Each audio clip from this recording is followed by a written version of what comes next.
Okay. May tres ba to? May tres? Miss? Pwede ho ba kami magtanong sa inyo? Ano po yun? Sino ho ba dito yung waiter na nakausap po yata nung anak ko kahapon? Yung nagsabi ho kay Emma? Si Nato po yun. Hiningi nga po niya yung number niya sa akin. Oo, yung Nato. Nasaan na siya ngayon? Naku, wala na po siya ngayon dito. Umuwi na po ng probinsya. Umuwi sa probinsya? Flor. Wala ho ba siyang number sa inyo? Kasi gusto ko lang siya talagang makausap eh. Baka kako kasi siya yung huling lalaking nakausap niya nung nagpunta rito yung anak ko. Naku, pasensya na po. Ang alam ko po kasi, nagbago siya ng number. Wala na pong nakakaalam ng number niya dito sa amin. Bigla nga pong nag-resign eh. Nawawala ho yung anak ko. Hindi pa siya umuwi. Kagabi pa ho eh. Flor, paano na ito, Flor? Ano na nangyari kaya kay Emma? Hindi ko na alam ang gagawin ko. Isumbong na ho natin sa pulis, Aling Lourdes. Sige. Alis na ho kami. Sige, salamat ho, Sige salamat po.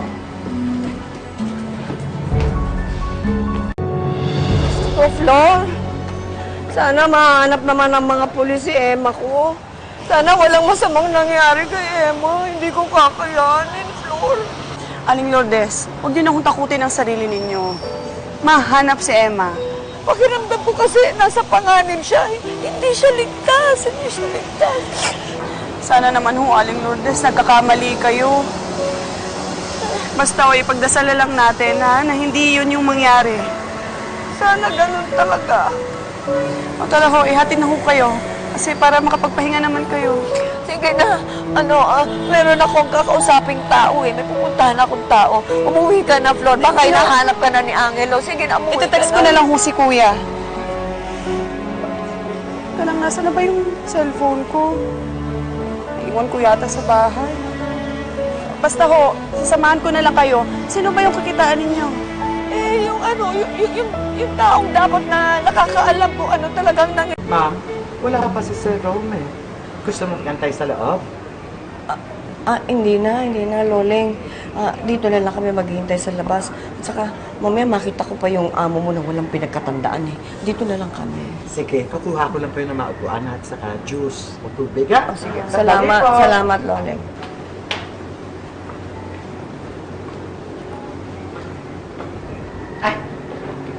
Madam, look.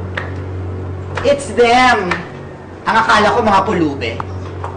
Ay, kaya pala amoy basura. Andito na naman si Lourdes. Hininga mo lang naaamoy mo, Margarita. Dahil puro panlalait sa bibig mo ang lumalabas. That is so below the belt, madam. Ikaw, sulsul ka talagang bakla ka. Hindi away ang pinunta ko rito. Gusto ko lang malaman kung nandito si Rob. Gusto ko siya makausap. Umalis na kayo rito. Hindi na kayo kailangan ni Rome. Kailangan niya hong malaman na nawawala ang asawa niya. Baka nakidnap niya yun si Emma kasi hindi nagpaparamdam sa amin.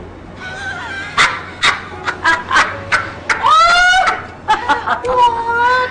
Tumigil nga kayo. Huwag kayong magtakawa dyan. Baka nakakalimutan nyo. Ako ang ina ni Emma. Nagpunta ako rito para malaman kung nasa ng anak ko. Nawawala ang anak mo. Dahil nandun sa kabit niya. As far as I know, Rome doesn't give a damn. Alam mo kung bakit? Magsasama na sila ni Georgia. Hindi gagawin ni Romeo dahil kasal pa siya sa anak ko. Kasal din naman siya kay Rome. Nung sumama siya kay Angelo. Kaya, even na sila. Lourdes, pwede man. Umalis-alis na kayo dito. Ha? Hindi kami aalis dito hanggat hindi nalalaman ni Rom kung ano ang nangyayari sa anak ko. Kayo, umalis na kayo. Kung gusto niyo makita si Emma, doon niyo sa hanapin sa kantungan ng kabit niya. Huwag mong bastusin ang anak ko. Baka nakakalimutan mo. Ako ang ina ni Emma na kaharap mo. Naintindihan mo?